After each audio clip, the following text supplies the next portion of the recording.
Movie की story काफी interesting है, जो स्टार्ट होती है फ्लैश से, जो ऑफिस के लिए रेडी होकर जा रहा होता है और पास के एक बेकरी शॉप में जाता है, जहां वो एक सैंडविच का ऑर्डर देता है। अब क्योंकि फ्लैश के पास सुपर स्पीड की पावर है, तो वो जब भी तेज भागता है तो उसकी बहुत ज्यादा कैलोरीज बर्न हो जाती है। इसके लिए उसको जल्दी जल्दी भूख भी लगती है और वो बार बार खाता भी रहता है। आगे हम देखते हैं कि बैरी जो कि फ्लैश है, उसे एल्फ्रेड का कॉल आता है। एल्फ्रेड उसे कहता है कि गौतम सिटी के अंदर एक बड़ी रॉबरी हुई है और चोर ने एक खतरनाक चीज को चुरा लिया है, जिसमें बैटमैन को तुम्हारी जरूरत है। लेकिन बैरी एल्फ्रेड से कहता है कि वो जस्टिस लीग के बाकी मेंबर से हेल्प मांगे, क्योंकि वो ऑफिस के लिए बहुत ज्यादा लेट हो जाएगा। एल्फ्रेड कहता है कि भी जस्टिस लीग का कोई भी मेंबर फ्री नहीं है, तुम्हें वहां जल्दी से पहुंचना होगा। अब बैरी जल्दी से गौतम सिटी पहुंच जाता है और एल्फ्रेड उसे बताता है कि चोर ने जिस बिल्डिंग में चोरी की है, उस बिल्डिंग को पूरी तरह से डैमेज कर दिया है और बिल्डिंग किसी भी टाइम गिर सकती है। उसके टॉप फ्लोर पर बहुत सारे बच्चे हैं, जिन्हें तुम्हें बचाना होगा। इतने में वो बिल्डिंग गिरने लगती है और सारे बच्चे भी। फ्लैश अपनी स्पीड से सारे बच्चों को बचा लेता है। इधर बैटमैन चोर को पकड़ने ही वाला होता है कि उसकी वैन नीचे पानी में गिर जाती है और बैटमैन रस्सी से लटक कर उस चोर को पकड़ लेता है। एल्फ्रेड बैटमैन को बताता है कि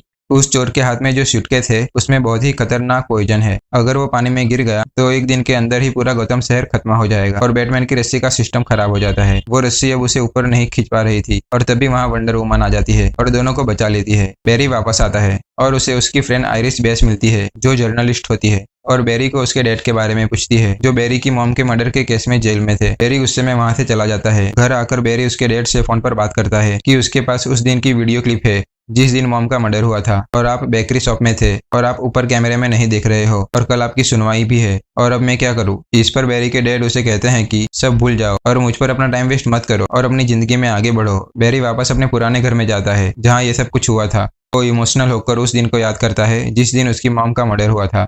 उस दिन उसकी मॉम खाना बना रही थी और उन्हें एक टोमेटो केचप का कैन चाहिए था, जो वो लाना भूल जाती है। इसलिए वो बैरी के डैड को टोमेटो केचप का कैन लेना भेजती है। कुछ देर बाद बैरी चिल्लाने की आवाज सुनता है। उस टाइम तक उसके डैड भी वापस आ चुके थे। बैरी जाकर देखता है तो उसकी मॉम को किसी ने चाकू मार दिया था और कुछ ही देर में उसकी मॉम मर जाती है। और ये सब याद करके बैरी इमोशनल होकर भागने लगता है। वो इतना तेज भागता है कि वो स्पीड लाइट को भी ब्रेक कर देता है, जिस वजह से टाइम उसके लिए बहुत ही स्लो हो जाता है और वो पास्ट में यानी कि एक दिन पहले चला जाता है, जहाँ वो बिल्डिंग वाला इवेंट हो रहा था। और ये सब देख के बैरी बाहर आता है और ब्रूस वेन को बताता है। बैरी कहता है कि अब मैं पास्ट में टाइम ट्रैवल कर सकता हूँ और अब मैं अपने मॉम डैड को बचाना चाहता हूँ और शायद मैं आपके मॉम डैड को भी बचा सकूँ। पर ब्रूस वेन उसे कहता है कि ये सब बहुत ही खतरनाक हो सकता है, क्योंकि हम आज जो भी है वो हम अपने पास्ट के वजह से है और टाइम के साथ छेड़छाड़ करने से उसके क्या अंजाम होंगे हम नहीं जानते। अब बैरी अपने घर जाता है, जहाँ उसे आयरिस मिलने आती है। आयरिस से बात करते वक्त उसे एक आइडिया आता है। अगर उस दिन उसकी मॉम टोमेटो केचप के कैन लाना नहीं भूलती तो न उसके डैड बाहर जाते और न ही उसकी मॉम मरती। अब बैरी डिसाइड करता है कि वो टाइम में पीछे जाके उसकी मॉम के बास्केट में एक टोमेटो केचप का कैन रख देगा, जिससे उसकी मॉम कैन भूलेगी नहीं और उसके डैड घर से बाहर जाएंगे नहीं और उसकी मॉम फाइनली बच जाएगी। अब बैरी टाइम में पीछे जाके उसकी मॉम की बास्केट में टोमेटो केचप का कैन रख देता है और ये सब करके वो वापस प्रेजेंट में आ ही रहा होता है, तभी उस पर डार्क फ्लैश अटैक कर देता है और उसे 19 सितंबर 2013 में फेंक देता है। अब बैरी देखता है कि उसकी मॉम जिंदा है और वो बहुत खुश है कि फाइनली उसने उसकी मॉम को बचा लिया और वो उनके साथ टाइम स्पेंड कर ही रहा होता है।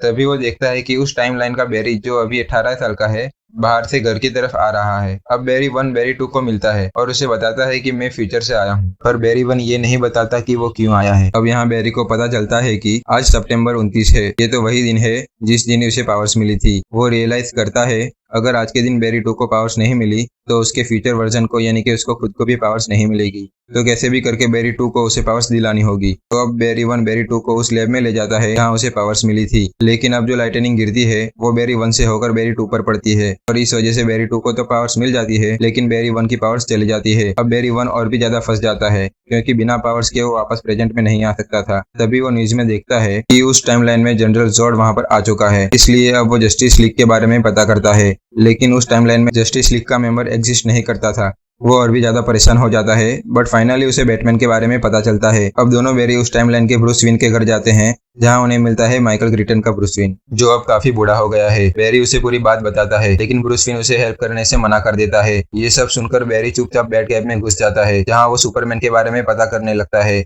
उसे पता चलता है कि उस टाइमलाइन में कोई एलियन एग्जिस्ट करता है, जिसे रशिया के एक प्रिजन में रखा गया है और ये सब बैटमैन देख रहा होता है। बैरी जानता है कि बैटमैन उसे देख रहा है और बैरी उसे हेल्प करने के लिए कहता है।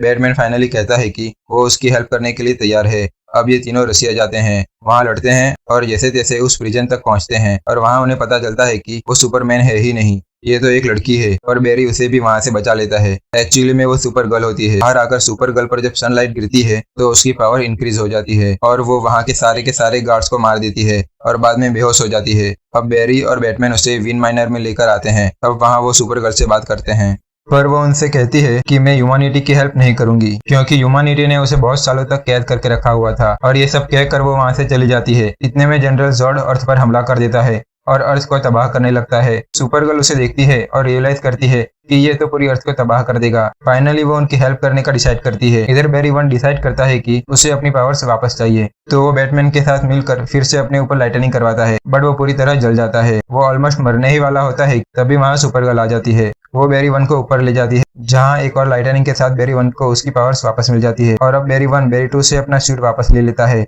और बैरी टू बैटमैन का पुराना सूट मॉडिफाई करके उसे पहन लेता है। अब फाइनली इनकी एक टीम बनती है जिसमें दोनों बैरी, बैटमैन और सुपर गर्ल होती है और ये सब मिलकर जनरल जॉर्ड को रोकने जाते हैं। यहाँ हमें बहुत ही जबरदस्त एक्शन देखने को मिलता है, लेकिन जनरल जॉर्ड सुपर गर्ल को मार देता है और फाइट में बैटमैन भी मारा जाता है और इस टाइमलाइन में जनरल जॉर्ड जीत जाता है। अब ये सब देखकर दोनों बैरी डिसाइड करते हैं कि वो टाइमलाइन में पीछे जाकर उनको बचाएंगे और अगेन फिर से सुपर गर्ल और बैटमैन दोनों मारे जाते हैं। बैरी वन समझ जाता है कि ये हमारी डेस्टिनी है और हम लाख कोशिश कर ले फिर भी इसे नहीं बदल सकते। लेकिन बैरी टू फिर से कोशिश करता है, बट रिजल्ट फिर से सेम आता है। बैरी टू फिर से ट्राई करता है और फिर से वही रिजल्ट आता है। बैरी वन बैरी टू को रोकता है कि हमें मॉम को मरने देना होगा। बैरी टू कहता है, तुम्हारा दिमाग तो खराब नहीं हो गया, हम मॉम को कैसे मरने दे सकते हैं। बैरी वन कहता है, मेरे पास कोई ऑप्शन नहीं है, यूनिवर्स डिस्ट्रॉय हो रहे हैं। इतने में बैरी वन पर फिर से डार्क फ्लैश अटैक कर देता है और बैरी वन को बताता है कि मैंने जानबूझकर तुम्हें 29 सितंबर को फेंका था ताकि तुम मुझे मेरी पावर्स दिला सको। एक्चुअली में डार्क फ्लैश बैरी टू का फ्यूचर वर्जन होता है जो मिलियंस ऑफ ईयर से ट्राई किए जा रहा है, पर किसी भी यूनिवर्स में सुपर गर्ल और बैटमैन जिंदा नहीं बच पा रहे हैं और डार्क फ्लैश की उम्र भी इनफाइनाइट हो चुकी है। अब ये सब देखकर बैरी टू समझ जाता है कि मैं फ्यूचर में ऐसा होने वाला हूँ। इतने में वहाँ बहुत सारी टाइमलाइंस आपस में टकराने लगती है, मतलब इनकर्जन होने लगता है और इसी टाइम में हमें सारे के सारे सुपरमैन्स के कैरेक्टर के कैमियो दिखने मिलते हैं जो काफी ज्यादा इंटरेस्टिंग होता है। डार्क फ्लैश बैरी वन को मारने ही वाला होता है कि तभी बीच में बैरी टू आ जाता है, क्योंकि बैरी टू समझ गया था कि अब ये टाइमलाइन नहीं बचने वाली है और मैं भी फ्यूचर में ऐसा बनने वाला हूँ। इसलिए वो खुद को सेक्रीफाइस कर देता है और जब बैरी टू मर जाता है तो डार्क फ्लैश भी मर जाता है। अब मैन बैरी उस टाइमलाइन में वापस जाता है जहाँ वो टोमेटो केचप का कैन अपनी मॉम की बास्केट में रखने गया था और वहां जाकर उस कैन को वो बास्केट से हटाकर ऊपर वाली सेल में रख देता है और अपनी मॉम का भी सेक्रीफाइस करता है। यहाँ पर ये वाला सीन बहुत इमोशनल हो जाता है और ये सब करके बैरी फाइनली अपने प्रेजेंट टाइम में वापस आता है और अपने डैड की सुनवाई में जाता है, जहां अब उसके डैड बच जाते हैं क्योंकि वहां अब उसके डैड उस टोमेटो केचप को लेने के लिए ऊपर देखते हैं और उनका फेस वीडियो क्लिप में आ जाता है। अब बैरी खुश होता है और उसे ब्रूस विन का कॉल आता है और वो ये सब ब्रूस विन को बताने के लिए बहुत एक्साइटेड होता है।